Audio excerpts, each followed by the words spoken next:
सूर्यवंश, जिस वंश में भगवान राम ने आगे चल के जन्म लिया, उसी वंश में भगवान राम के परदादा राजा रघु बड़े ही प्रसिद्ध पराक्रमी और धर्मात्मा भक्त हुए हैं।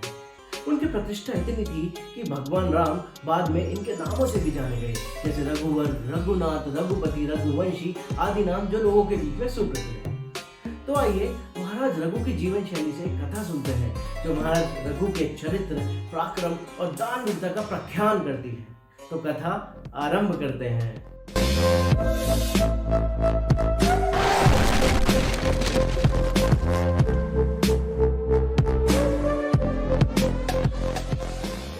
हरे कृष्णा।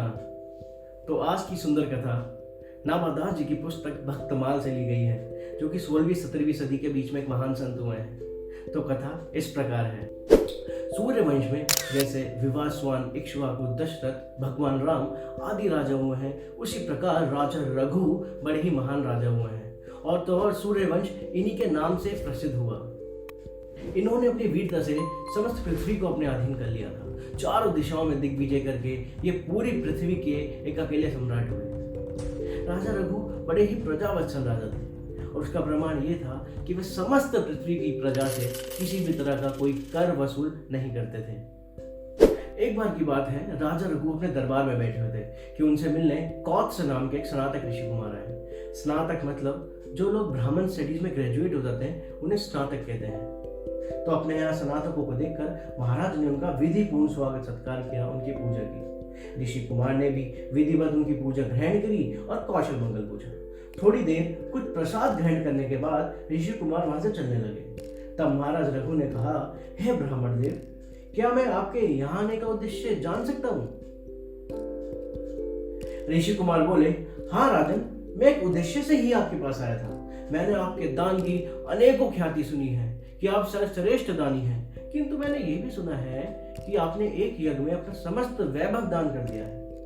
और ये मैंने प्रत्यक्ष देखा भी, जब आपने हमें भोजन किसी धातु के बर्तन में नहीं बल्कि मिट्टी के बर्तनों में दिया। इसलिए मैं आपसे कुछ मांग नहीं सका। राजा रघु ने कहा, नहीं ब्राह्मण, आप कृपया करके मुझे अपना उद्देश्य बताइए।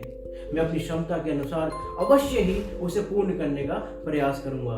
फिर स्नातक ऋषि बताते हैं, राजन, गुरुकुल में मैंने अपने गुरु के यहाँ रहकर सभी वेदों का अध्ययन किया। अध्ययन के पूर्ण होने के बाद मैंने अपने गुरु जी से गुरु दक्षिणा के लिए निवेदन किया। गुरुदेव ने ये कहकर कि वे मेरी सेवा से संतुष्ट हैं, उन्होंने गुरु दक्षिणा के लिए मना कर दिया। लेकिन बार बार उनसे गुरु दक्षिणा के लिए प्रार्थना करने के बाद उन्होंने झल्लाकर कहा, अच्छा तो तुम 14 लाख स्वर्ण मुद्रा लाकर हमें दो। तो मैं इसी कारणवश आपके पास आया था, लेकिन आपके हालात देखते हुए मैंने आपसे कुछ ना कहना ही सही समझा। महाराज रघु कहते हैं, हे ब्राह्मण देव, मेरे हाथों में धनुष बाण रहते। अगर कोई विद्वान ब्रह्मचारी ब्राह्मण मेरे यहाँ से असंतुष्ट होकर चला जाए तो मेरे राजपाट दान वैभव पर धिक्कार है। आप बैठिए, मैं कल ही कुबेर लोक पे चढ़ाई करके आपकी गुरु दक्षिणा के लिए धन लाकर आपको दूंगा। तुरंत सेनापति जी के महाराज ने सेना को तैनात होने की आज्ञा दी। युद्ध का बिगुल बजा और देखते ही देखते कुबेर लोक पे चढ़ाई के लिए सेना तैयार हो गई। निश्चय हुआ कि प्रस्थान कल होगा, और अगली सुबह कुछ ऐसा हुआ जिसका अनुमान किसी को ना था। अगले दिन कोषाध्यक्ष महाराज के पास दौड़े दौड़े आए और बोले, महाराज, चमत्कार हो गया। रात्रि में हमारा स्वर्ण कोष स्वर्ण मुद्राओं से भर गया है। महाराज ने जब वहां जाकर देखा तो कोष सोने की चमक से जगमगा रहा था और हर जगह स्वर्ण मुद्राएं भरी हुई थी। वहां जितनी स्वर्ण मुद्राएं थी, उन सबको महाराज ने ऊंटों पर लदवाकर ऋषि कुमार के साथ भेजना चाहा।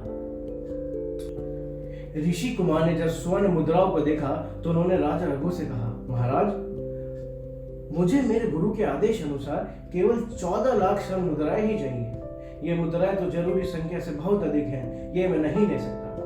तो महाराज कहते हैं, हे ब्राह्मण, ये सब मुद्राएं आपकी वजह से ही यहाँ प्रकट हुई हैं। आप ही इनके स्वामी हैं और आपको ये सब मुद्राएं लेनी ही होंगी। आपकी वजह से आई मुद्राएं मैं भला कैसे रख सकता हूँ? ऋषि कुमार ने बहुत मना किया, किंतु महाराज माने ही नहीं।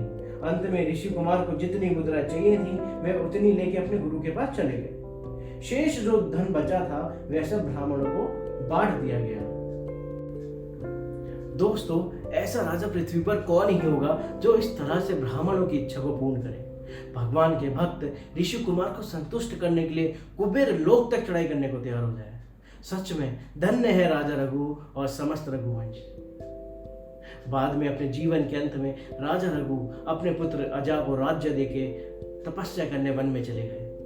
अजा के पुत्र महाराज दशरथ हुए, जिन्हें साक्षात परम ब्रह्मा परमेश्वर भगवान श्री रामचंद्र जी के पिता होने का सौभाग्य प्राप्त हुआ। और ये कथा यहीं संपूर्ण होती है। मैं आशा करता हूँ ये कथा आपको पसंद आई होगी। हरे कृष्णा। अगर आपको ये वीडियो पसंद आया तो इसे लाइक करें और अपनी लर्निंग्स नीचे दिए कमेंट बॉक्स में बताएं। ऐसे और वीडियोस देखने के लिए हमारे चैनल सनातन स्क्वायर को सब्सक्राइब करें और नए वीडियोस की नोटिफिकेशन पाने के लिए बेल आइकन दबाएं। हरे कृष्णा।